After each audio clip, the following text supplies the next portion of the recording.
Assalamualaikum warahmatullahi wabarakatuh. Kali ini kita lanjutkan pembahasan soal pedagogi, prediksi, pretest, dan UP PPG tahun 2023. Nah, untuk soal selanjutnya, seorang guru harus memanfaatkan media pembelajaran dan sumber belajar untuk mencapai tujuan pembelajaran utuh.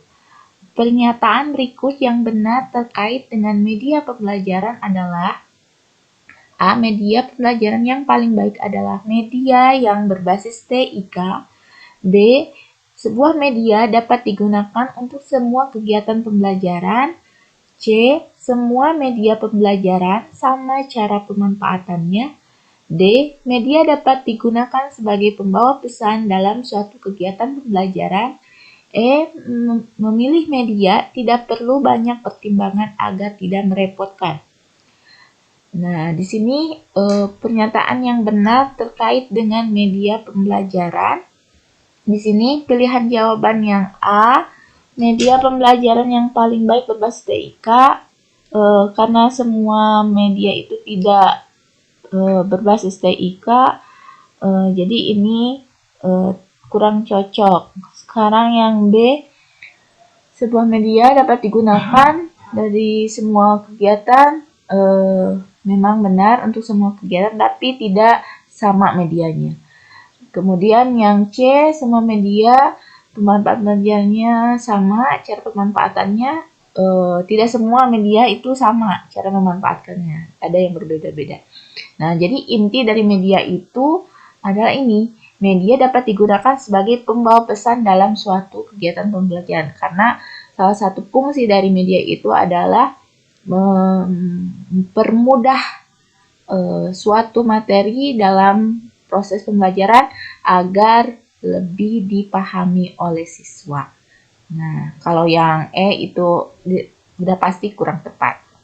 Oke, jadi jawabannya D. Media dapat digunakan sebagai pembawa pesan dalam suatu kegiatan pembelajaran. Oke, pertanyaan selanjutnya. Setiap materi pembelajaran memiliki tingkat kesukaran yang bervariasi. Untuk mempermudah siswa memahami materi yang memiliki tingkat kesukaran tinggi, guru sering memanfaatkan media pembelajaran. Misalnya media gambar atau tayangan video yang berisi sistem peredaran darah. Fungsi media pada pernyataan tersebut.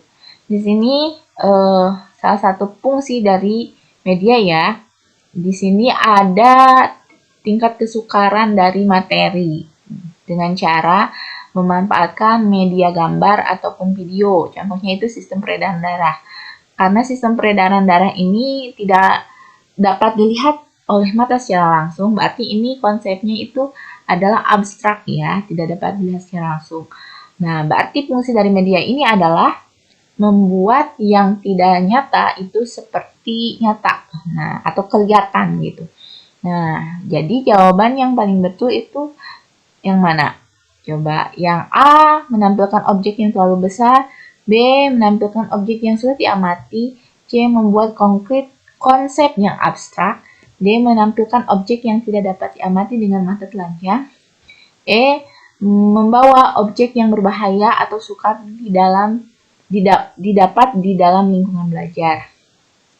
Nah, di sini ada yang mirip ya antara C dan D, tapi yang lebih tepat itu adalah yang C, membuat konkret konsep yang abstrak. Bukan hanya objek ya, tapi konsepnya. Karena ini mengenai sistem peredaran, ini berarti konsep ya.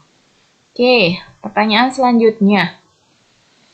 Jika guru melaksanakan pembelajaran dengan menggunakan masalah sebagai langkah awal dalam mengumpulkan dan mengintegrasikan pengetahuan baru berdasarkan pengalamannya, dimulai dengan memunculkan pertanyaan penuntun atau guiding question dan membimbing peserta didik berkolaboratif yang mengintegrasikan berbagai subjek atau materi dalam kurikulum.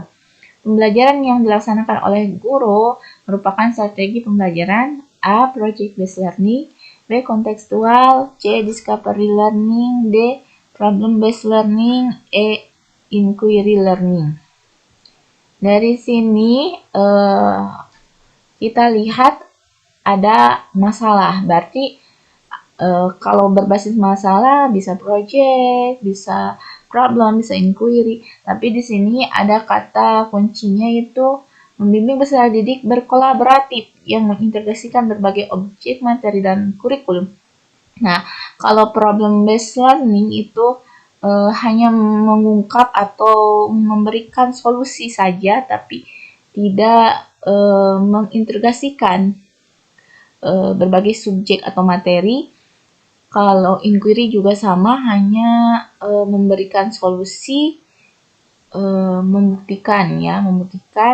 hanya membuktikan. Kalau project itu membuat project dari masalah yang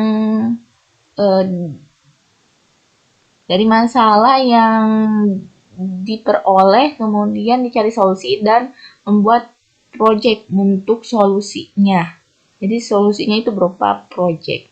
Nah, jadi yang paling tepat ini adalah yang A, project based learning, karena berkolaborasi untuk mengintegrasikan subjek ya atau materi yang nantinya membuat sebuah project. Oke. Selanjutnya, seorang guru melaksanakan pembelajaran yang mengakomodasi semua anggota kelompok mengungkapkan pendapat, ide, dan tanggapan terhadap skenario secara bebas, sehingga dimungkinkan muncul berbagai macam alternatif pendapat. Kegiatan yang dilakukan guru tersebut merupakan implementasi strategi pembelajaran A. Project-based learning, B. Inquiry learning, C. Discovery learning, D. Cooperative, E. Problem-based learning. Nah, ini juga masih berhubungan dengan implementasi dari strategi pembelajaran. Strategi pembelajaran ini mengakomodasi, mengungkapkan ide atau pendapat. Nah, di sini secara bebas sehingga memunculkan berbagai macam alternatif pendapat. Nah, ini biasanya berbasis masalah dulu, kemudian nanti anggota kelompok atau siswanya itu mengungkapkan ide untuk mendapatkan alternatif ataupun solusi. Nah, ini adalah contoh metode atau strategi pembelajaran dari problem based learning. Cukup sampai mengungkapkan alternatif ataupun solusi dari masalah. Oke, selanjutnya, pertanyaan selanjutnya. Seorang guru mengajak siswa melakukan kunjungan ke suatu lembaga. Namun, sesampai di lembaga tersebut belum ada petugas dan narasumber yang melayani. Untuk mengisi kekosongan waktu, guru tersebut memulai pembelajaran dengan memilih menggunakan strategi pembelajaran ekspositori. Pertimbangan guru memilih strategi tersebut yaitu A. Waktu belajar cukup banyak, B. Sumber belajar hanya dimiliki pendidik, C. Sedikitnya jumlah guru, D. Ruang kelas yang terbatas, E. Tidak ada sumber belajar dan media pembelajaran. Nah, di sini ada kunjungan ke suatu lembaga, tapi masalahnya itu petugas atau narasumbernya tidak ada. Petugasnya tidak ada, jadi untuk mengisi kekosongan strategi pembelajaran yang digunakan guru itu ekspositori, di mana pembelajaran ekspositori itu pembelajaran yang menekankan pada penyampaian materi secara tepat oleh guru agar siswa menguasai materi. Jadi ada penjelasan dari guru. Maka ini itu pertimbangannya karena sumber belajar itu hanya yang dimiliki peserta didik atau yang dimiliki pendidik ya. Jadi karena tidak ada petugas, jadi guru lebih memilih strategi ekspositori karena sumber belajarnya hanya dimiliki pendidik atau guru. Oke. Pertanyaan selanjutnya. Berikut ini merupakan langkah-langkah pembelajaran dengan model pembelajaran project-based learning. 1. Penentuan pertanyaan mendasar. 2. Mendesain perencanaan proyek. 3. Menyusun jadwal atau create schedule. 4. Memonitor peserta didik dan kemajuan proyek. Kemudian yang kelima, menguji hasil. Dan yang keenam, mengevaluasi pengalaman. Urutan yang benar adalah, kalau dilihat dari sini, urutan 1 sampai 6 sebenarnya ini sudah betul dari model pembelajaran project based learning, karena yang pertama itu membuat pertanyaan, kemudian mendesain, menyusun jadwal untuk membuat proyek, kemudian memonitor, kemudian menguji hasil dan mengevaluasi. Jadi urutannya itu yang benar 1, 2, 3, 4, 5, 6. Pilihan yang benar itu adalah nomor A ya, yang A jawabannya. Ya, yang A itu karena urutannya udah betul. Oke. Pertanyaan selanjutnya. Perhatikan langkah-langkah kegiatan pembelajaran yang masih acak berikut ini. 1. Mengorganisasi siswa dalam belajar. 2. Mengorientasi siswa pada masalah. 3. Membimbing penyelidikan siswa secara mandiri atau kelompok. 4. Mengembangkan dan menyajikan hasil karya. Jika langkah-langkah tersebut disusun mengikuti urutan model pembelajaran atau pembelajaran problem based learning. Kalau tadi project, sekarang problem based learning. Urutan yang paling tepat adalah, yang paling tepat itu yang pertama, orientasi siswa pada masalah. Jadi membawa siswa pada masalah. Yang kedua, mengorganisasi siswa dalam belajar, jadi mengelompokkan. Yang ketiga, membimbing penyelidikan secara mandiri ataupun kelompok. Dan yang terakhir, mengembangkan dan menyajikan hasil karya. Jadi urutannya itu adalah 2, 1, 3, 4. Jadi yang betul itu adalah yang C. Oke. Yang C ya. Oke, pertanyaan selanjutnya. Siswa melakukan kegiatan dengan berpedoman pada langkah-langkah yang telah ditetapkan guru, yaitu mengamati fenomena sosial di keliling sekolah dan hasil pengamatan ditulis, disusun menjadi laporan, serta didiskusikan bersama guru dan teman sekelas. Pilihan strategi yang digunakan di sini, mengamati fenomena sosial di sekeliling sekolah itu adalah kata kuncinya, dan hasil pengamatan itu ditulis yang nantinya didiskusikan. Nah, ini adalah yang paling cocok. Pilihannya itu ada discovery, heuristik, pemecahan masalah, D. Belajar aktif, E. Project based learning. Kalau pemecahan masalah sama project itu pasti bukan, heuristik dan D itu kurang tepat. Yang betul adalah discovery, di mana discovery itu adalah